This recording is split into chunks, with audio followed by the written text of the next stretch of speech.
Have you thought about these challenges to starting a freelance writing business? Starting a freelance writing business is scary and challenging, but it's not impossible. In this video, I want to give you a heads up about all the challenges and obstacles you'll likely be facing, especially in the beginning. I'm a freelance writer and I love it. This video is not meant to scare you away from freelancing, but I just want you to be thinking about these things as you're kicking off your business. My real goal is to give you some preliminary steps and considerations before you dive in. If I had more people telling me what to watch out for, I would have been more prepared and better equipped to handle these common and completely manageable challenges. Now, if I'm sizing you up correctly, you're likely a self starter, aspirational, and don't totally hate writing if you want to start your own writing business. But no matter how you've ended up here, you're probably curious about starting your own freelance writing business, cautiously optimistic. You might be wondering, do I truly have what it takes? Do I really want to dive into something like this? And if I fail, what is the consequence? If you've been Googling, you're probably starting to build up an idea about potential challenges to starting your business. The main ones: how to make consistent income, how to find writing work, how to find reasonable, well paying clients. But there are some other challenges that you might not be aware of. And by the time I started experiencing these challenges, I was already pretty invested in starting a freelance writing career. So let's talk about them now. Freelance writer taxes. I'm not a tax professional, and my information here is not meant to serve as tax advice. If you've never been a freelancer or independent contractor, it'll be a big shock when you have to fork over taxes yourself. There are also regulations that you must follow, which may include paying taxes quarterly, estimating your tax, and paying penalties when you don't get it right. In my first few years as a freelancer, I was a sole proprietor. I had to do tons of research about how to pay taxes. And then the cherry on top was forking over a massive tax check 4 times a year and still not having paid enough. It's such a balancing act. Yes, you can and should be making significantly more as a freelancer than if you were on staff, a W-2 type of employee for a company. But the taxes will take up a large portion of that extra that you are making. All of that being said, just because freelancer taxes are complicated and can be hefty, I'm not telling you you have to give up on your dreams.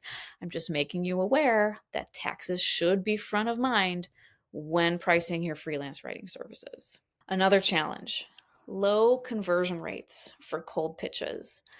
Most new freelance writers will have to do cold pitching to land work. Everybody is terrified of it, but it's a rite of passage, and it's a pretty smart and free way to land some work.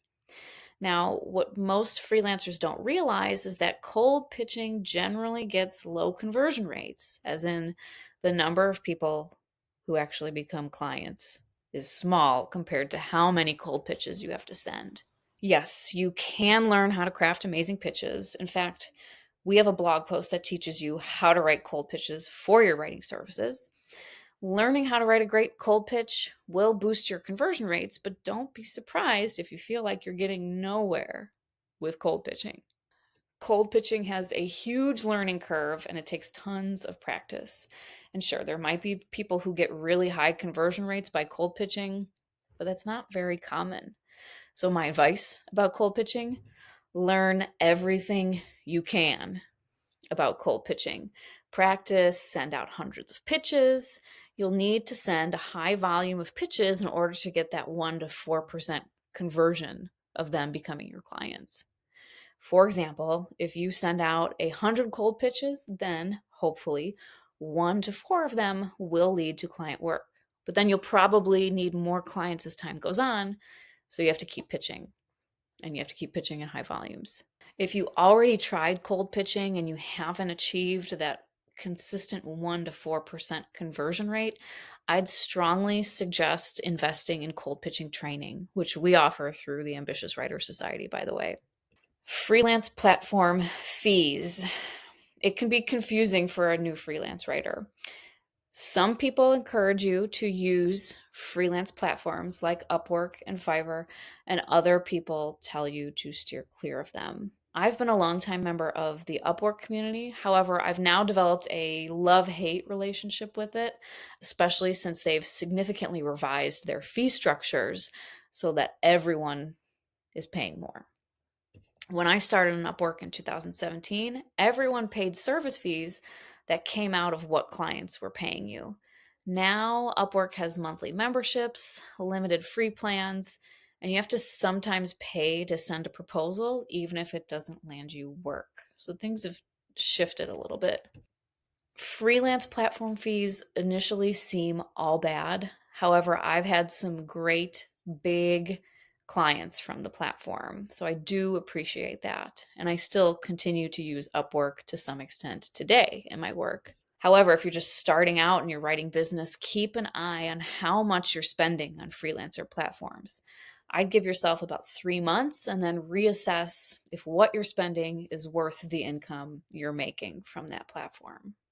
Upfront costs of a freelance writing business. Luckily, compared to opening a coffee shop or launching a t-shirt business, starting your freelance writing business is actually pretty cheap. First, you don't have to hire anyone else initially because you can do all of the work yourself. And second, you don't have any physical inventory to take care of. And third, it's all work from anywhere. That being said, I want to give you an overview of potential startup costs. I would consider most of these as requirements even before you get your first paying client. Having a website. This could be a yearly fee or a monthly fee. And no, your Upwork profile, your LinkedIn profile, or just sharing a Google Drive folder will not cut it. Even the free website hosts are probably not going to cut it for your site since it will be laden with ads and limitations. You need to have your own standalone professional website that you will need to pay for. Courses. In order to get someone to pay you to do something, you'll need to make sure you are a professional. I consider writing courses to be essential expenses for your freelance writing business. Not to mention, courses can expedite success compared to DIY free training. Having a business email. Another thing that tells people you are serious about your writing business is a branded email address. For example, our email ends with @ambitiouswritersociety.com. Many writers will try to get by with a free Gmail or Outlook account, but it screams amateur. Luckily, branded emails are very cheap. Mine is like $7.50 per month. You'll also need a computer. This is really your biggest upfront cost, but it's obviously essential.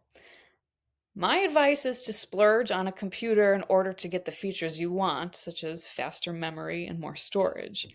You're going to be using it daily, so you want it to perform well for you.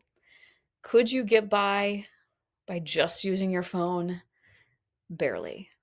You'll also need internet. So whether you have your own internet, your phone hotspot, or you want to go to a coffee shop every day, you'll need internet for most of your work, particularly when communicating with clients.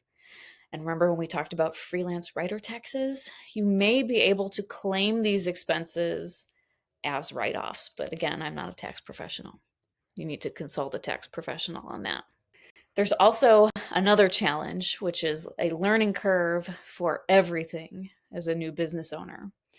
So embarking on a freelance writing career will obviously come with a ton of learning and mistakes, but that's okay.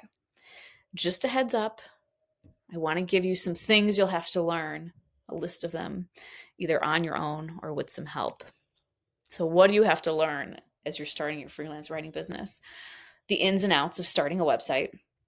Not only will you have to design your own website, but you'll have to learn some techie things to make it work. But luckily, there are plenty of web hosts that make it easy to set up. A lot of these hosts do all the complex stuff for you. For example, I use Squarespace and I can choose from a design template and then just put in the words on my website myself. You need to know how to make your website grow. Since you need clients to see your website, you'll have to learn how to optimize it for SEO. Otherwise, you risk low or incorrect traffic to your site or having to rely on paid ads to get in front of people, which you do not want to pay for at the start of your career or the start of your business. You also need to learn how to properly register your business. So every country, every state, every county is different, but paperwork is in your future. If you remain a sole proprietor, there are less hoops to jump through. However, if you plan to do business under a name that's different from your own, you may need to do some more paperwork. You also need to learn how to do the whole client process, the whole client project process. You do have a lot of flexibility here, but pitching clients, getting on discovery calls, sending a quote, kicking off the project, and then getting paid is still a process to learn and perfect. Luckily, there are free invoicing tools out there, free meeting tools, and more things that are just great for new writers and new business owners, which you will become. I know this all seems like a lot. Starting a new freelance writing business can be scary and very challenging. However, I'm not telling you that you should avoid it.